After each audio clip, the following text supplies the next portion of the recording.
ಎಲ್ಲರಿಗೂ ನಮಸ್ಕಾರ. ನಾನು ಗೀತಾ ಹಿರೇಮಠ. ಮತ್ತೊಮ್ಮೆ ಈಗ ನನ್ನ ಈ ವಿಡಿಯೋ ಸೆಷನ್ನಿಗೆ ನಿಮ್ಮೆಲ್ಲರನ್ನೂ ವೆಲ್ಕಮ್ ಮಾಡ್ತೀನಿ. ಹಿಂದಿನ ಸೆಷನ್ ಒಳಗೆ ಏನು ನೋಡಿವಿ ಅಂಥೇಳಿ ಒಂದ್ಸಲ ಬ್ರೀಫಾಗಿ ನೋಡೋಣ. So we have seen selection, ಆಯ್ಕೆ ಅಂದರೆ ಏನು, why selection is important, and what are the factors of selection, and what are the principles of selection. Now let us see in this session what are the steps to be followed in selection process. In that steps only we shall see job analysis, recruitment and application in this session. So ಈಗ ಆಯ್ಕೆ ಅಂತ ಹೇಳಿದ್ರೆ ಆಯ್ಕೆ ಪ್ರೊಸೆಸ್ನೊಳಗೆ ಬೇರೆ ಬೇರೆ ಹಂತಗಳು ಬರ್ತಾವೆ. So ಆ ಹಂತದೊಳಗೆ as we already seen, so from candidates point of view ನಮ್ಗೆ ಆಯ್ಕೆ ಯಾವಾಗ ಸ್ಟಾರ್ಟ್ ಆಕೈತಂದ್ರೆ, ನಮಗೆ ಒಂದು ವೇಳೆ ನಾವು ಜಾಬ್ ಸರ್ಚ್ ಮಾಡಕತ್ತೀರಿ, we are hunting the job, we already finished our graduation, ನಾವು we are looking for the job. ನಮಗೆ ಈ ಪ್ರೋಸೆಸ್ ಎಲ್ಲಿಂದ ಸ್ಟಾರ್ಟ್ ಆಕೈತಂದ್ರೆ, ಜಾಹೀರಾತು ಅಥವಾ ನಾವು ಅಪ್ಲಿಕೇಶನ್ ಹಾಕ್ತೀವಿ ಕಂಪ್ನಿಗೆ, ಅಥವಾ ನಾವು ವರ್ಚುವಲಿ ವೆಬ್ಸೈಟ್ಸ್ನೊಳಗೆ ನಮ್ಮ ಕ್ಯಾಂಡಿಡೇಚರ್ನ ಎಂಟ್ರಿ ಮಾಡ್ತೀವಿ, ಅಲ್ಲಿಂದ ನಮ್ಮ ಪ್ರೋಸೆಸ್ ಸ್ಟಾರ್ಟ್ ಆಕೈತಿ. From candidates point of view ನಾವು ಅಪ್ಲಿಕೇಶನ್ ಹಾಕ್ತೀವಿ, ಅರ್ಜಿ ಬರೆದು ಹಾಕ್ತೀವಿ, ಅಲ್ಲಿಂದ ನಮ್ಮ ಕೆಲಸ ಸ್ಟಾರ್ಟ್ ಆಕೈತಿ. But for the company this process begins not from application stage, it begins well in advance. ಈ ಪ್ರೊಸೆಸ್ ಈ ಸ್ಟೇಜಿಗೆ ಸ್ಟಾರ್ಟ್ ಆಗಂಗಿಲ್ಲ, ಅವ್ರಿಗೆ ಕಾಲ್ಫಾರ್ಮ್ ಮಾಡೋ ಸ್ಟೇಜಿಗೆ ಸ್ಟಾರ್ಟ್ ಆಗಂಗಿಲ್ಲ. ಇದು ಸ್ಟಾರ್ಟ್ ಆಗೋದು ಉದ್ಯೋಗ ವಿಶ್ಲೇಷಣೆಯಿಂದ ಸ್ಟಾರ್ಟ್ ಆಕೈತಿ. So it starts from job analysis itself. So application ಕರೆದು ಕೂಡ ಇದು ನಡಕಿನ ಹಂತ ಬರ್ತೈತಿ. ಅಲ್ಲಿಗೆ ಮೊದಲು they have to involve themselves in the process of selection. So now steps in this session includes steps in the selection process. In that this process actually starts with the job analysis, then recruitment stage, next application stage. Now let us start with the first stage in the selection process. Okay. Now first selection process starts with the job analysis. So in the previous sessions we have already seen what is job analysis. It is the foundation, it is the basis for selecting right candidate. So first, in order to select a right candidate, first of all we should know for what these candidates are to be selected. ನಮ್ಗೆ candidate select ಮಾಡ್ಕೋಬೇಕಂದ್ರೆ ಎದ್ರ ಸಂಬಂಧ select ಮಾಡ್ಕೋಬೇಕಂತ ನಮ್ಗೆ ಮೊದಲು ಗೊತ್ತಿರಬೇಕು. ಯಾವ ಜಾಬಿಗೆ ನಾವು selection ಮಾಡ್ಕೋಬೇಕಂತ ಕ್ಲಿಯರಾಗಿ ಗೊತ್ತಿರಬೇಕು. ಆ ಜಾಬ್ ಅಂದರೆ ಏನದು, ಅದ್ರೊಳಗೆ ಜಾಬ್ನಾಗ ಏನೇನು ಮಾಡಬೇಕು ಆ ವ್ಯಕ್ತಿ, ಸೆಲೆಕ್ಟೆಡ್ ವ್ಯಕ್ತಿ ಅಂತ ನಮ್ಗೆ ಕ್ಲಿಯರಾಗಿ ಫಸ್ಟಿಗೆ ಗೊತ್ತಿರಬೇಕು. All this procedure is known as job analysis. So job analysis is nothing but it is the foundation for selecting right candidate. So first of all in this job analysis process we have to define clearly the job. We have to define what is this job is. For example, manager job. What is this manager job is? What authority it has? What responsibility it has? What duties are to be performed by the manager? It has to be clearly defined and it has to be named also. So ಅದಕ್ಕೊಂದು name, ಶೀರ್ಷಿಕೆ ಕೊಡ್ತೀವಿ. Job ಅಂದರೆ ಏನಿದೆ, ಯಾವ job ಇದು, manager job. Manager job ಅಂದರೆ ಏನು responsibilities, ಏನು ಕರ್ತವ್ಯ, ಯಾರು ಇವ್ರಿಗೆ ರಿಪೋರ್ಟ್ ಮಾಡ್ತಾರೆ, ಇವರು ಯಾರಿಗೆ ರಿಪೋರ್ಟ್ ಮಾಡಬೇಕು, what is the salary, everything will be included in this job analysis. Then once job analysis is done, then there will not be any problem of duplication of appointment. Excess appointment, duplication of appointment is not possible. For example, ಈಗ manager same ಕೆಲಸ ಮಾಡ್ತಾನೆ, clerk same ಕೆಲಸ ಮಾಡ್ತಾನೆ, it is duplication of appointment, duplication of selection. Then to avoid this duplication there should be proper job analysis. So excess recruitment of the person is also not required, less workers are also not required. So number of persons employed should be equals to how many are required. So because if at all there is any excess appointment or duplication of work, then naturally cost of HR will be more. So production of company cost, labor cost is an important cost. So in order to minimize this, analysis has to be done properly. Second stage is recruitment stage. So it is the basis for selection. Recruitment is nothing but searching for the prospective employees and stimulating them to apply for the job in the organization. ಯಾರು suitable candidates ಅದಾರ ಅವ್ರನ್ನ search ಮಾಡೋದು, ಅವ್ರಿಗೆ ನಮ್ಮ company ಜಾಬಿಗೆ apply ಮಾಡುವಾಗ encourage ಮಾಡುವಂಥ ಪ್ರೊಸೆಸ್ಸಿಗೆ ನಾವು ಭರ್ತಿ ಅಥವಾ ನೇಮಕಾತಿ ಪ್ರೊಸೆಸ್ ಅಂತ ಕರಿತೀವಿ. ನಾವು in this stage of recruitment prospective candidates who R suitable for our job those candidates are to be attracted to apply for the job. This is the second stage. First stage is job analysis. In the job analysis, all the descriptions of job will be taken, job design will be taken, naming of the job will be done. All that will be done by the company well in advance before calling for the application. In the second stage, recruitment, they'll see all the things like giving advertisement, external sources, internal sources, all those will be looked after in the second stage.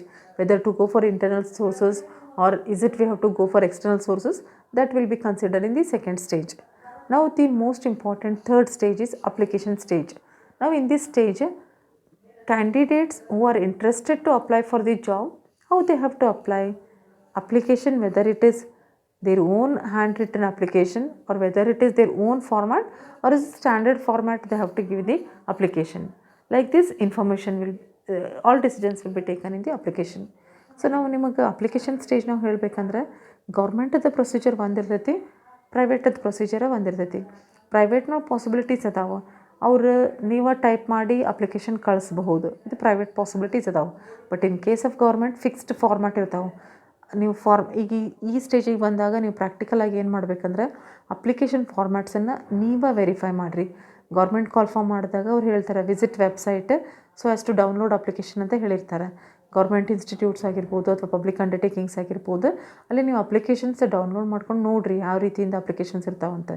So even xerox ಸೆಂಟರ್ನೊಳಗೂ ನೀವು applications ಕೆಲವೊಂದು ಜಾಬ್ಸ್ದ applications available ಇರ್ತಿರ್ತಾವೆ ಅಥವಾ ಅವರು ವೆಬ್ಸೈಟ್ನೊಳಗಿಂದ download ಮಾಡಿ ಇಟ್ಟಿರ್ತಾರೆ. ಅವು ಒಂದ್ಸಲ format ನೋಡಿರಿ. Government ಸ್ಟ್ರಕ್ಚರ್ನೊಳಗೆ government application ಫಾರ್ಮ್ಯಾಟ್ನೊಳಗೆ ಯಾವ ಟೈಪ್ ಅವರು ಕ್ಯಾಂಡಿಡೇಟ್ಸ್ ಹತ್ರಿಂದ ಇನ್ಫಾರ್ಮೇಷನ್ಸನ್ನು ಥ್ರೂ ಅಪ್ಲಿಕೇಶನ್ ಗ್ಯಾದರ್ ಮಾಡ್ಕೋತಾರೆ ಅಂತೇಳಿ.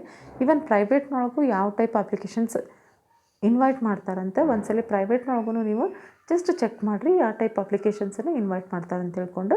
So third stage important stage in case of selection is application form and application form ಅಥವಾ ಬ್ಲ್ಯಾಂಕ್ ಅಪ್ಲಿಕೇಶನ್ ಫಾರ್ಮ್ಸ್ ಅಂತ ಡೌನ್ಲೋಡ್ ಮಾಡ್ಕೊಳೋದಂತ ಹೇಳಿದ್ನಲ್ಲ, ಅದು ಬ್ಲ್ಯಾಂಕ್ ಅಪ್ಲಿಕೇಶನ್ ಫಾರ್ಮ್ಸ್ ಇರ್ತಾವೆ, ಅವನ್ನ ಫಿಲ್ಅಪ್ ಮಾಡಬೇಕು. The application form is designed in such a way that detail information about the candidates will be gathered here, will be collected, which helps the company to compare candidates. ಅಪ್ಲಿಕೇಶನ್ಸನ್ನು information ಏನು collect ಮಾಡ್ತಾರಲ್ಲ that information will be use to compare the candidates. It can also be use to screen out candidates who are not suitable. Those candidates will be screened out. ಅವ್ರನ್ನ initially ಅವ್ರನ್ನ filter ಮಾಡಿ ತೆಗೆದುಬಿಡ್ಬೋದು ಯಾರು candidates suitable. For example local language ಗೊತ್ತಿರುವಂಥ candidates ಬೇಕು. ಅಲ್ಲಿ application ಒಳಗೆ language non ಅಂತ ಹಾಕಿರ್ತಾರೆ. ಲೋಕಲ್ ಲ್ಯಾಂಗ್ವೇಜ್ ಕನ್ನಡ, ಆ ಲ್ಯಾಂಗ್ವೇಜ್ ನೋನ್ ಒಳಗೆ ಅವ್ರು ಬರೀ ಇಂಗ್ಲೀಷ್ ಹಿಂದಿ ಅಷ್ಟೇ ಬರ್ದಾರ, ಕನ್ನಡ ಬರ್ದಿಲ್ಲ ಅಂದರೆ ಈಗ ನೀವು ಫಿಲ್ಟರ್ ಮಾಡ್ತಿರಲ್ಲ ಅವ್ರನ್ನ, ಅಂದರೆ ಅವ್ರನ್ನ ನಾಟ್ ಸೂಟೇಬಲ್ ಕ್ಯಾಂಡಿಡೇಟ್ಸರ್ ಇಲ್ಲ ಅವ್ರಿಗೆ, ಅವ್ರು ನಮ್ಮ ಜಾಬಿಗೆ ಸೂಟೇಬಲ್ ವ್ಯಕ್ತಿಗಳಲ್ಲ. ಅವ್ರನ್ನ ಫಸ್ಟಿಗೆ ಸ್ಕ್ರೀನ್ ಔಟ್ ಮಾಡಿಬಿಡ್ತೀರಿ. ಅವ್ರನ್ನ ನೀವು ಇಂಟರ್ವ್ಯೂ ಕರೆಯೋಂಗಿಲ್ಲ, ನೆಕ್ಸ್ಟ್ ಸ್ಟೇಜಿಗೆ ಅವ್ರನ್ನ ಕರೆಯುವಂಥ ಕೆಲಸನ ಮಾಡೋಂಗಿಲ್ಲ. So this is also application helps to do this work. Then many of the companies, they have their own application format, own style of application. As I have told you, government, they have their own fixed format. So in that format only application has to be filled up by the candidates. So now this information, all the information required will be given in the application. Then what this information is about. So first is personal data like name, mail ID, address, their mobile address, mobile number, permanent address, their age, gender, marital status, etc., nationality, identification marks, all these informations will be gathered related with personal data.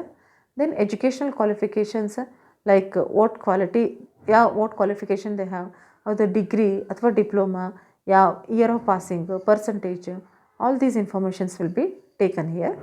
Then professional qualification like CA, Chartered Accountancy course, like LLB, professional course, ಅದು ಇನ್ಫಾರ್ಮೇಷನ್ನು ನೀವು application ಒಳಗೆ fill up ಮಾಡಬೇಕು. Next language known. So language known ability to write, ability to read, ability to speak, ಈ type 3 category ಒಳಗೆ ಯಾವ language ಅದಾವ ಅಂತೇಳಿ ಅವನ್ನ ಬರೀಬೇಕು. ಒಬ್ಬೊಬ್ಬರು ಕ್ಯಾಂಡಿಡೇಟ್ಸ್ಗೆ ಏನಿರ್ತೈತಿ ಮಾತಾಡೋಕೆ ಬರ್ತಿರ್ತೈತಿ, ಬರೆಯೋಕೆ ಬರ್ತಿರಂಗಿಲ್ಲ. ಒಬ್ಬೊಬ್ರು ಕ್ಯಾಂಡಿಡೇಟ್ಸ್ಗೆ ಓದಾಕು ಬರ್ತಿರ್ತೈತಿ, ಬರೆಯೋಕ್ಕೂ ಬರ್ತಿರ್ತೈತಿ, ಮಾತಾಡೋಕ್ಕೂ ಬರ್ತಿರ್ತೈತಿ. ಈ ಟೈಪ್ ಬೇರೆ ಬೇರೆ ಲ್ಯಾಂಗ್ವೇಜಸ್, ಯಾವ ಲ್ಯಾಂಗ್ವೇಜ್ ನಿಮಗೆ ಪರಿಚಯ ಅದಾವೋ ಅದ್ರ ಬಗ್ಗೆ ಇನ್ಫಾರ್ಮೇಷನ್ನ ಅಪ್ಲಿಕೇಶನ್ ಒಳಗೆ ಕೇಳ್ತಾರೆ. ಎಕ್ಸ್ಪೀರಿಯನ್ಸ್.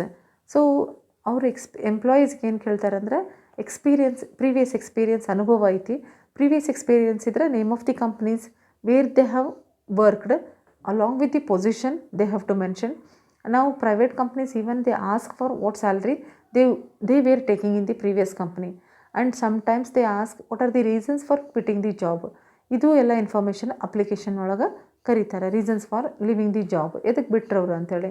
ಸೊ ಇದು ಎದ್ರ ಸಂಬಂಧ ಕಲೆಕ್ಟ್ ಮಾಡ್ತಾರೆ ಅಂದರೆ ಪ್ರೀವಿಯಸ್ ಎಕ್ಸ್ಪೀರಿಯನ್ಸ್ ಕಲೆಕ್ಟ್ ಮಾಡಿ ನೇಮ್ ಆಫ್ ದಿ ಕಂಪ್ನಿ ತೊಗೊಳೋ ಉದ್ದೇಶ ರೆಫರೆನ್ಸ್ ತೊಗೊಳಕ್ಕೆ ಅವ್ರ ಹತ್ರಿಂದ ಈ selected candidates whether they are good candidates or not reasons ಬರೆಸ್ಕೋತಾರಲ್ಲ, ಎದಕ್ಕೆ ಬಿಟ್ರಿ ನೀವು ಕಂಪ್ನಿನ, ಹಿಂದಿನ ಕಂಪ್ನಿ ಎದಕ್ಕೆ ಬಿಟ್ರಿ ಅಂತೇಳಿ. ಅವ್ರು ಈ ಹಿಂದಿನ ಕಂಪ್ನಿ ಬಿಟ್ವಿ ಅಂದ್ರೆ ಅವ್ರು ಯಾವುದೋ ಒಂದು ರೀಸನ್ ಬರೆದ್ರಂತ ಹೇಳಿರಿ, ಆ ಕಂಪ್ನಿ ಚಲೋ ಇರಲಿಲ್ಲ. ಏನು ತಿಳ್ಕೊಬೇಕಂದ್ರೆ ಈ ಕಂಪ್ನಿ ಇಂಥ ಕ್ಯಾಂಡಿಡೇಟ್ಸ್ ಇಲ್ಲಿ ಬಂದ್ರಂದ್ರೆ ಮುಂದೆ ಈ ಕಂಪ್ನಿಗೂ ಚಲೋ ಇಲ್ಲ ಅಂತ ಏನಾದರೂ ಅವ್ರು ಒಂದು ಕಮೆಂಟ್ ಮಾಡಬಹುದು. ಅವಾಗ ಕಂಪ್ನಿ ಬ್ರ್ಯಾಂಡ್ ಇಮೇಜಿಗೆ ಹೊಡೆತ ಬೀಳ್ತಿರ್ತೈತಿ. It affects the companies brand. So to avoid such candidates this information will be taken in the application itself. So next is personal circumstances. Like ಅವ್ರ ಅಪ್ಲಿಕೇಶನ್ ಹಾಕೋ ಮುಂದೆ candidates they have to mention whether they have willingness to work in particular place or not, they are ready to take particular responsibility or not, ready to take more risk or not, whether they can go outside or not. So all these types of personal vinilance will be, circumstances will be taken here. Next is medical history. So like what is their medical record, medical history, even that information will be collected.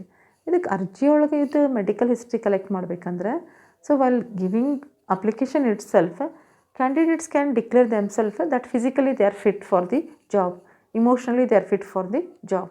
To ensure about this medical history will be taken. Then participation in extracurricular activities, their interest, their hobbies, all that information will be collected. So ಇದು hobbies interest ತೊಗೊಂಡು ಏನು ಮಾಡ್ತಾನೆ, they can come to know about your creativeness. ನೀವು ಎಷ್ಟು ಹಾಬೀಸ್ನೊಳಗೆ involve ಅದೀರಿ, ನಿಮಗೆ ನೀವು ಎಷ್ಟು ಎಬಿಲಿಟಿನ enhance ಮಾಡ್ಕೋಬೋದು ಅಂಥೇಳಿ they are going to collect this. And well writing application, so in this lesson you try to write biodata. ಎಸ್ ಅಲ್ ಬಯೋಡೇಟಾ ಬರೀರಿ, ನೀವು ಅಪ್ಲಿಕೇಶನ್ ಬರೀರಿ, ಅರ್ಜಿ ಹಾಕಿರಿ, ಒಂದು ಜಾಬಿಗೆ ಅರ್ಜಿ ಹಾಕಿರಿ, write your biodata, write your profile, build up your own profile. ಅದನ್ನು ರೈಟ್ ಅಂದ್ರೆ ಹ್ಯಾಂಡ್ ರೈಟಿಂಗ್ ಬರೀಬೇಕು ಅಥವಾ ಕಂಪ್ಯೂಟರ್ನೊಳಗೆ ಫೀಡ್ ಮಾಡಬೇಕು, it is left to you.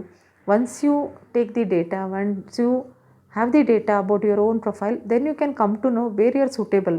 ನಿಮ್ಗೆ ಅಂಡರ್ಸ್ಟ್ಯಾಂಡ್ ಆಕೈತಿ. ನಿಮ್ಮ ಪರ್ಸ್ನಲ್ ಡೇಟಾ ಅಂತೂ ನೀವು ಈಸಿಯಾಗಿ ಫಿಲಪ್ ಮಾಡ್ಬೋದು. ಅಲ್ಲಿ ಬರೆಯೋ ಮುಂದೆ ಒಂದು ಸ್ಟ್ರಕ್ಚರ್ ಇರ್ತೈತಿ.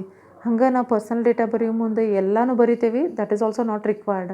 So what is required, only that much has to be written. ಸೊ ನೀವು ಪ್ರತಿಯೊಬ್ಬ ಸ್ಟೂಡೆಂಟ್ ಏನು ಮಾಡಬೇಕಂದ್ರೆ ನಿಮ್ಮ ಅಪ್ಲಿಕೇಶನ್ನ ನೀವು ಫಾರ್ಮ್ಯಾಟನ್ನು ನೀವು ರೆಡಿ ಮಾಡ್ಕೊರಿ. ಫಾರ್ಮ್ಯಾಟ್ ರೆಡಿ ಮಾಡಿಕೊಂಡು ಇದೆಲ್ಲ ಇನ್ಫಾರ್ಮೇಷನ್ ಇನ್ಕ್ಲೂಡ್ ಆಗೋಂಗೆ ಒಂದು ಫಾರ್ಮ್ಯಾಟ್ ರೆಡಿ ಮಾಡ್ಕೊರಿ. ಅದನ್ನು ನೀವು ಪ್ರೊಫೈಲ್ ಅಂತ ಕರ್ಕೊಂಡು ಸೇವ್ ಮಾಡ್ಕೊಂಡು ಇಟ್ಕೋರಿ. ನಿಮ್ಮ ಫೈಲ್ ಬಿಲ್ಡಪ್ ಮಾಡ್ಕೊರಿ. ಅಲ್ಲಿ ನಿಮ್ಮ ಡೀಟೇಲ್ಸ್ ಎಲ್ಲ ಎಂಟ್ರಿ ಮಾಡಿರಿ. ಅಂದರೆ ನಿಮ್ಗೆ after completing a degree or after completing a further education you can come to know where you have the capacity, ಎಲ್ಲಿ ನೀವು ಜಾಬ್ ಸೂಟೇಬಲ್ ಐತಿ ಅಂಥೇಳಿ ನಿಮ್ಗೆ ಅಂಡರ್ಸ್ಟ್ಯಾಂಡ್ ಆಕೋತಾ ಹೋಗ್ತೈತಿ. ನಿಮ್ಮ ಪರ್ಸ್ನಲ್ ಪ್ರೊಫೈಲನ್ನು ಬಿಲ್ಡಪ್ ಮಾಡ್ಕೊರಿ. ಇದೆಲ್ಲ procedure ನೋಡಿದ್ಕೊಳ್ಳಿ.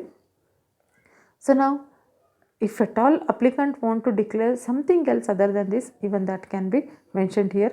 So signature, date, official use, that space will be provided in the application. ನಿಮ್ಮ ಸಿಗ್ನೇಚರ್ ಯಾರು ಅಪ್ಲಿಕೆಂಟ್ಸ್ ಅದಲ್ಲ ಅವ್ರ ಸಿಗ್ನೇಚರ್ ಇರ್ತೈತಿ. ಏನಂದರೆ ಡಿಕ್ಲರೇಷನ್, ನಾ ಏನೇನು ಇನ್ಫಾರ್ಮೇಷನ್ ಕೊಟ್ಟೇನಲ್ಲ ದಟ್ ಈಸ್ ಟ್ರೂ ಅಂಥೇಳಿ ಒಂದು ಡಿಕ್ಲರೇಷನ್ ಟೈಪ್ ಸಿಗ್ನೇಚರ್ ಇರ್ತೈತಿ. ಡೇಟ್ ಮೆನ್ಷನ್ ಮಾಡಬೇಕು. ದೆನ್ ಆಫಿಷಿಯಲ್ ಯೂಸ್, ಒಂದ್ಸಲ ಅಪ್ಲಿಕೇಶನ್ ಹಾಕಿದ ಕೂಡಲೇ ಕಂಪ್ನಿಯವರು ರಿಮಾರ್ಕ್ಸ್ ಬರ್ಯಾಕಂಥೇಳಿ ಸ್ಪೇಸ್ ಇಟ್ಟಿರ್ತಾರೆ, ಆಫೀಸ್ ಯೂಸ್ ಅಂತ ಕರೀತಾರೆ. Even that has to be taken in the application. This is all about 3 important stages of selection. Remaining stages we shall continue in the remaining sessions.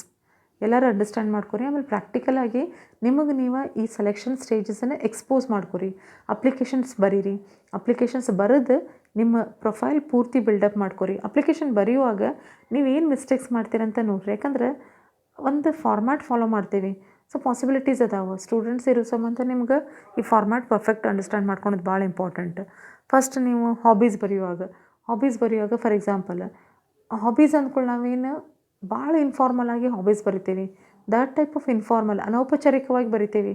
ಅಂದ್ರೆ ನಾವು hobbies ಹೆಂಗಂದ್ರೆ ನಾನು T V ನೋಡೋದು, ನನಗೆ ಊಟ ಮಾಡೋದು, ಈ type hobbies those are not required in case of any type of the job. ಈ ಟೈಪ್ ಬರೀಬಾರ್ದು. ಪ್ರೊಫೆಷ್ನಲ್ ಆಗಿ ಅಪ್ಲಿಕೇಶನ್ ಬರೆಯೋದನ್ನು ಕಲ್ಕೊರಿ. ನೀವು ಪ್ರಾಕ್ಟೀಸ್ ಮಾಡಿರಿ. So with this go through these multiple choice questions, try to answer these questions. Remaining ಸ್ಟೆಪ್ಸನ್ನು ನಾವು next session ಒಳಗೆ ನೋಡೋಣ. Okay, thank you.